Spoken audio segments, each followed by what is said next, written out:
Karachi medical dental college میں اختیاری committee نے ایک بار پھر ایڈمنسٹریٹر کراچی بیرسٹر مرتضی وہاب کو سلا دیا، یعنی کہ کراچی چڑیا گھر کے بعد اب ایڈمنسٹریٹر کراچی کو کے ایم ڈی سی سے مزاحمت کا سلسلہ جاری ہے۔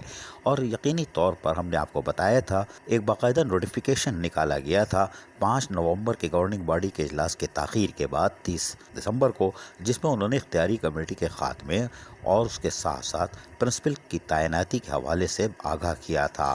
لیکن حیران کن طور پر سارے احکامات کے بعد 7 دسمبر 2021 کو ایک اور آرڈر جاری ہوتا ہے، آفس آرڈر، جس کا نمبر 821/2021 ہے، جس میں Atiya Rehman assistant professor Karachi medical and dental college بلدیہ عظمیٰ کراچی کے لیے کہا گیا تھا کہ ان کو 30 دن کی چھٹی شاید چاہیے، کوئی بات نہیں، انگلش میں ہے، پڑھ لیجئے گا۔ اور اس کی اپروول باقاعدہ انہوں نے شاید دے دی ہے، اور اس میں پروفیسر عقیل احمد شیخ وائس پرنسپل کے دستخط بھی ہے، کوئی بات نہیں۔ لیکن ہم نے جو آپ کو بتایا وہ یہ تھا کہ 7 دسمبر 2021 کے جاری لیٹر کے سب سے اوپر لکھا ہوا ہے office of the chairman executive committee Karachi medical and dental college. یہ کیا ہوا؟ یہ کیسا آرڈر ہے؟ کراچی چیئرمین ایگزیکٹو کمیٹی، کیا اس کا وجود باقی ہے؟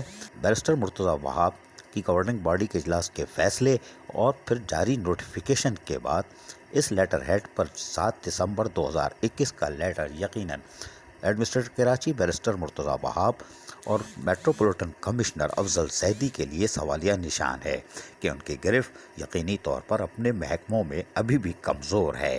چڑیا گھر کی جنگ ضرور آپ نے جیتی، لیکن کے ایم ڈی سی سے آپ کو مزاحمت جاری ہے۔ اب دیکھتے ہیں کہ ایڈمنسٹریٹر ہوں یا میٹروپولیٹن کمشنر یا ایچ آر ایم، ان کی حیثیت کیا رہتی ہے۔ کیا یہاں پہ بھی کوئی جنگ لڑنی پڑے گی؟ یہاں کے لیے بھی کوئی پریس کانفرنس کرنی پڑے گی؟ تو ضرور کرنی چاہیے، اس لیے کہ یہاں بدعنوانیوں کا ایک کھلا باب ہے جس کو آپ نظر انداز کر رہے ہیں، اور اس کو نظر انداز کر کے ادارے کی تباہی کا باعث بن رہے ہیں۔ عزیز عارف، KBS بلدیاتی نیوز کراچی۔ ایسی ہی خوبصورت ویڈیوز فیوچر میں حاصل کرنے کے لیے ریڈ بٹن پر کلک کر کے اور بیل آئیکن کو پریس کر کے ہم سب کے سبسکرائبر بننا مت بھولیے۔